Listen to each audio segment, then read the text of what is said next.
उन लोगों के लिए सजेशन है कि अगर जो आप यूएस में हैं 911 कॉल कीजिए, तुरंत आपके लिए हेल्प अवेलेबल होगी, आपको ऊपर कोई लीगल इम्प्लीकेशन नहीं होगा। और किसी और मुल्क में हर जगह हेल्पलाइन, जैसे हमारे इंडिया में 100 नंबर होता है, आप 100 नंबर बुलाइए इमीडिएट। अगर आपके पास कुछ नहीं समझ में आ रहा, 100 नंबर बुलाइए, 108 नंबर बुलाइए, एम्बुलेंस आएगी और पूरा लीगल प्रोसीजर डॉक्यूमेंट करवाइए कि क्या हुआ था।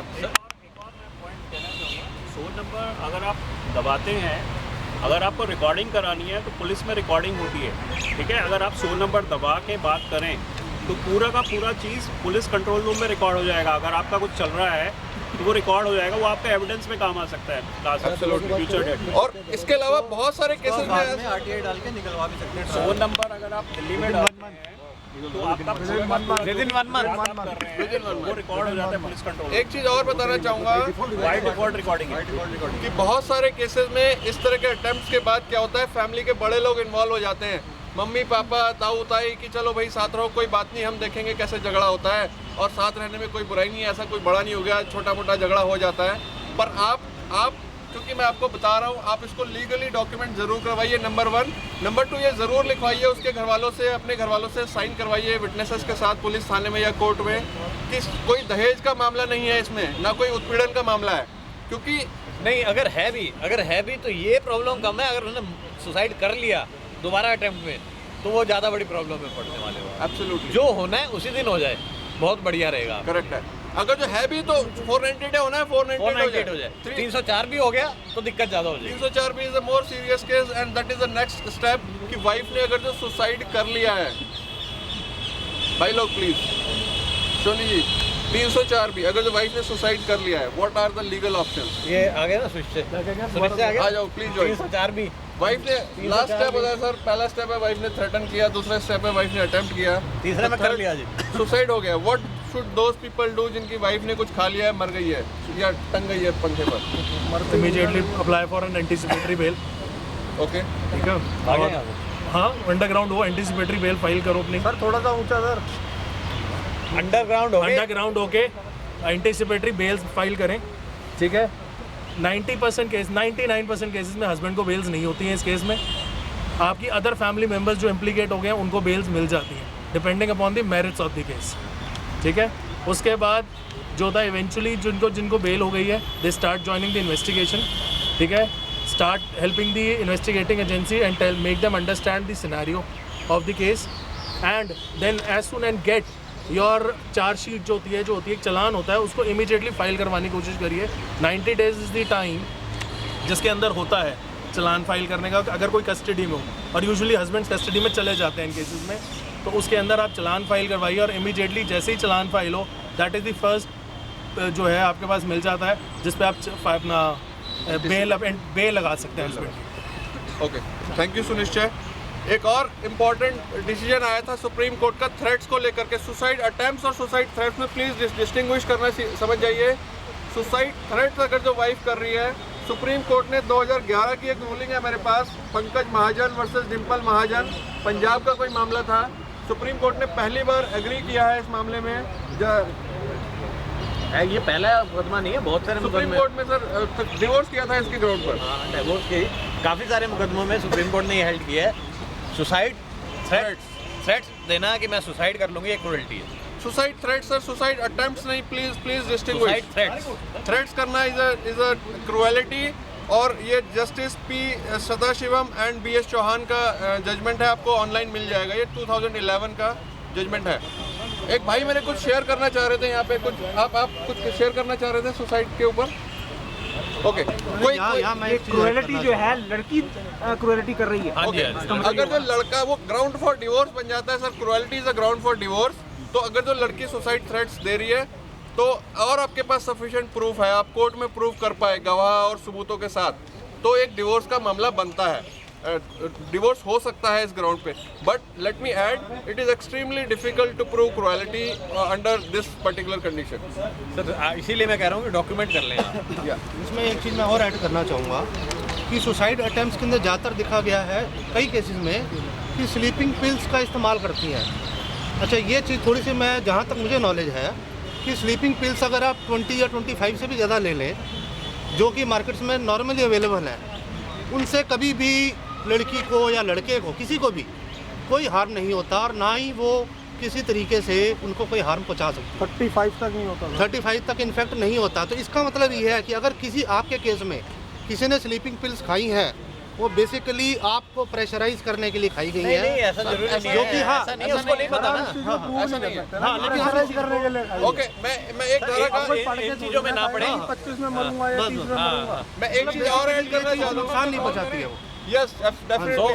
सीधे खुद कॉल करें यार, खुद कॉल करें, खुद कॉल करें सर 100 नंबर पे इमीडिएटली अगर जो दिल्ली में आपने तो। अटेम्प्ट किया किसी ने। हाँ बिल्कुल ओके, खुद कॉल करें। मैं एक चीज और बताना चाहूंगा यहाँ पे, अगर जो हस्बैंड सुसाइड करने की धमकी दे रहा है तो ये हमारे देश में गुनाह है। DV 2005 में केस हो सकता है।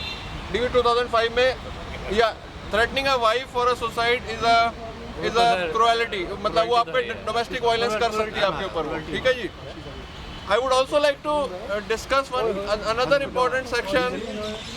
भाई लोग प्लीज पे अटेंशन। 309 सर, 309 के बारे में। अटेम्प्ट सर देखो 309 बीच में डिलीट हो गया था, स्टैट्यूट से वापस आ गया है कि कोई भी अगर अटेम्प्ट करता है तो उसको 1 साल तक की सज़ा हो सकती है। पर हमेशा ये हेल्ड किया गया है कि मिटिगेटिंग सर्कमस्टांसेस देखी जाती हैं और जनरली इसमें वार्निंग देके छोड़ दिया जाता है। बहुत ज़्यादा मुकदमों में सज़ा हुई नहीं है इसमें, तो इसलिए इसके ऊपर अटेम्प्ट भी ना करें कि सामने वाले के ऊपर 309 का मुकदमा बनाएं।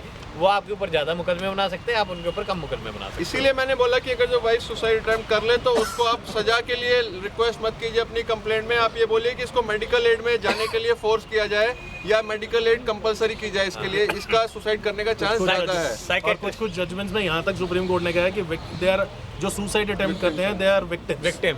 तो इसलिए हमेशा यही ज़रूरी, ये ज़्यादा बेटर है कि ये कहें कि डॉक्टर खुद लिख के दे, psychiatrist intervention required, psychologist intervention required और साइकोथेरेपिस्ट इज रिक्वायर्ड, तो वो आपके हक में रहेगा।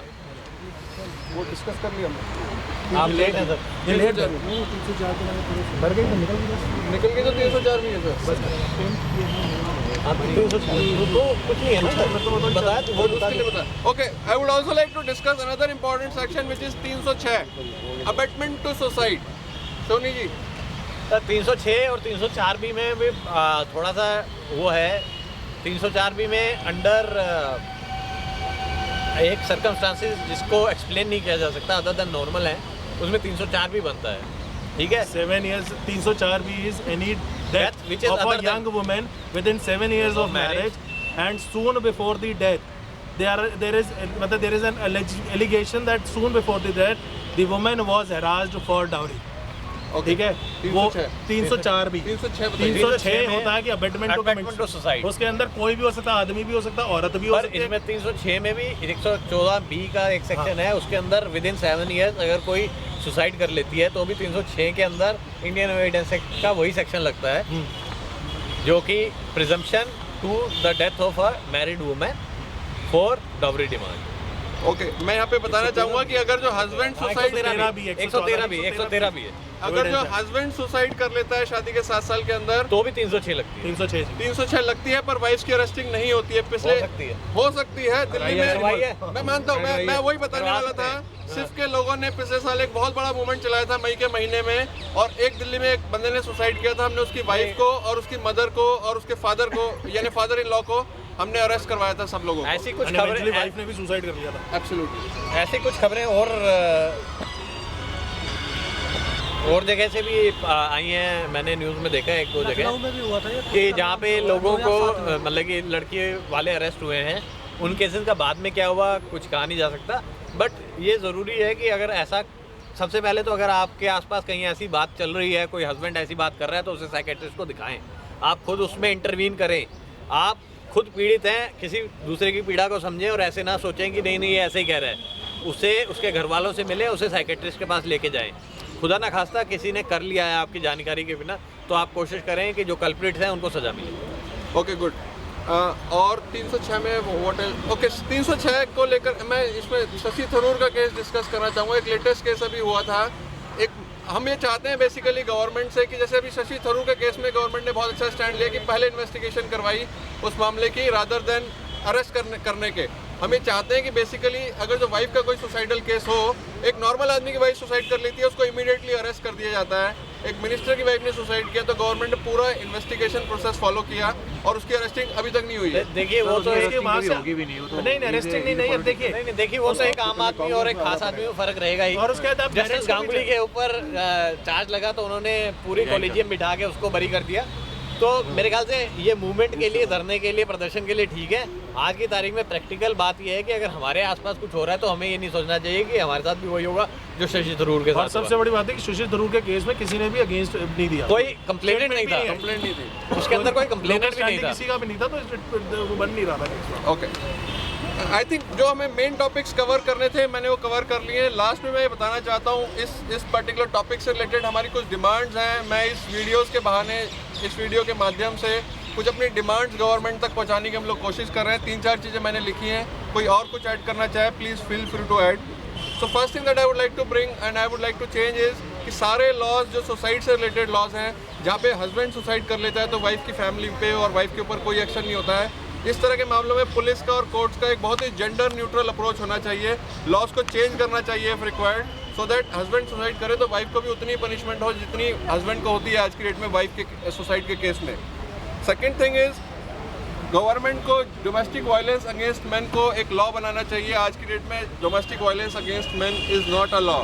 डोमेस्टिक वायलेंस अगर जो हस्बैंड वाइफ कहती है कि हो रहा है उसके साथ तो उसको लॉ समझा जाता है, वो केस कर सकती है। हस्बैंड एक केस नहीं कर सकता under domestic violence. And again as supreme court has already said कि suicide threats are a domestic violence against man, so इसको केस रजिस्टर करने की परमिशन हमको मिलनी चाहिए। और इस तरह की जितनी भी सुसाइडल महिलाएं हैं एक बार आइडेंटिफाई हो जाए जिनकी सुसाइडल टेंडेंसीज हैं, उनके लिए एक फोर्स्ड ऑप्शन होना चाहिए उनको ट्रीटमेंट के थ्रू जाने के लिए। दूसरी बात, उसके अलावा हम ये चाहते हैं कि देश के जितने भी कानून हैं वो सारे चेंज हो ताकि वो जेंडर न्यूट्रल बने और आदमियों को परेशानी ना हो, हस्बैंड्स को परेशानी ना हो, उनकी फैमिली को परेशानी ना हो because of this gender bias laws in the country. और इस तरह का कोई भी नया कानून ना बने आने वाले टाइम में। That's it from my side, guys. Anybody wants to add? One more thing to it. Since I am a victim of 304B myself, I would like to add into one thing more to it. Yeah. कि यार आप हमेशा ये नहीं देख सकते कि wife जो है आपके साथ कुछ लड़ाई झगड़ा कर रही है और वो सुसाइड अटेम्प्ट्स कर रही है। In my case there was nothing like that. My wife committed suicide क्योंकि उसको वैसे ही डिप्रेशन था। सो एज अ हस्बैंड अगर आप किसी को भी जानते हैं, एज अ हस्बैंड अगर आपको उनको लगता है कपल के अंदर कुछ और रीज़न की वजह से वो डिप्रेशन में है या वो है, so please take her to the psychiatrist immediately. वो डिस्कस कर लें, ठीक है ना, ये वाला पॉइंट कर लिया। हाँ, मतलब ये वाली चीज़ होनी चाहिए। हमेशा यही नहीं होता कि यही वाला आपको एक सिम्टम मिलेगा कि लड़ाई झगड़ा कर रही है और वो सुसाइड अटेम्प्ट कर लेगी। ऐसा नहीं, कहीं पे कुछ जगहों पे ऐसा भी हो जाता है।